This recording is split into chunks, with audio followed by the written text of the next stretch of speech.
खुलुमबाय बड'लेण्ड रादाबनायगिरि बयनिसिमबो फुंबिलिनि गोजोन हामलायथि बावहरबाय। दिनै 28 फेब्रुआरि 2025 इं मायथाइनि सानसेनि फानजामुथियाव थानाय राशिफोरखौ फरायथिनो लाबाय। मेष राशि बायदि मोजां खाबु आखायाव फैगोन। थांखि फारसे दावगालांनो हागोन। बिमा बिफानि साननायखौ जाफुंहोनो हागोन। वृष राशि जिउनि गोजोननायखौ मोनफुंनो हागोन। नखरनि गाज्रि थासारिया जोबस्रांगोन। साना गोजोनै बारलांगोन।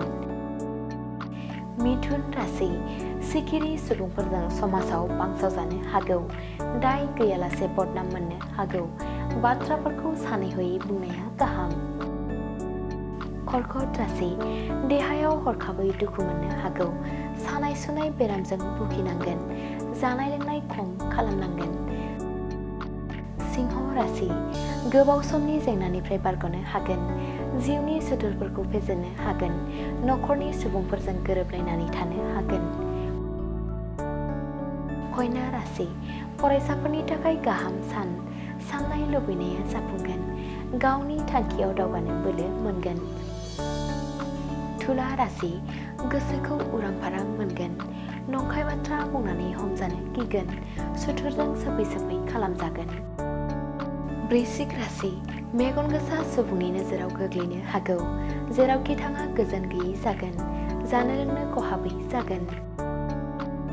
धनु राशि गावनि हास्थायनाय लुबैनाया जाफुंगोन।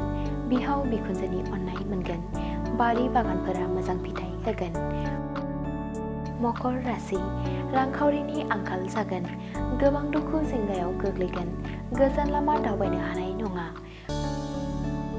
कुम्भ राशि मोजां मोननायखौ बुंफ्रुनानै लानो हागोन। गंनै नखरनि गेजेराव मोजां सोमोन्दो जागोन। गोरोबलायनानै मोजां सम बारहोनो हागोन। मीन राशि आरजिखानाय राङा जोबस्रांनो हागौ। गिदिर जेंनायाव गोग्लैनो हागौ। सांग्रां थानांगोन। दिनैनि राशि फरायथिनाया एसेनोसै। बेजों लोगोसेनो दिनैनि साना बुहुमनि साफ्रोमबो सुबुंफोरनि थाखाय गाहाम जाथों बेखौ बड'लेण्ड रादाब नखरनि जानानै इसोरनि खाथियाव आरज गाबनाय थाबाय। गासिन थावनियानो जादों मायां।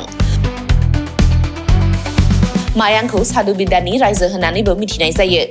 बे मायांनिफ्रायनो तान्त्रिकनि सोलोंथाइ लानानै फैदों मुंदांखा रबि कबिराजा। बिथांनिफ्राय नोंथाङा नोंथांनि जिउनि गासिबो रोखोमनि जेंना जेंसिफोरखौ सुस्रांनानै लानो हागोन। बिसि फिसायनि गेजेराव जेंना, गोसो थोनाया गारनानै थाङोब्ला लाबोफिननाय, जुलिनि जेंना, साख्रि मोननो हायै, हा हु धोन सम्पथिनि जेंना बायदि बायदि जेंनानिफ्राय उदां जानो एबा सुस्रांनानै लानो थाखाय नोंथाङा दिनैनो दानो जगाजग खालामनो हागोन रबि कबिराजखौ।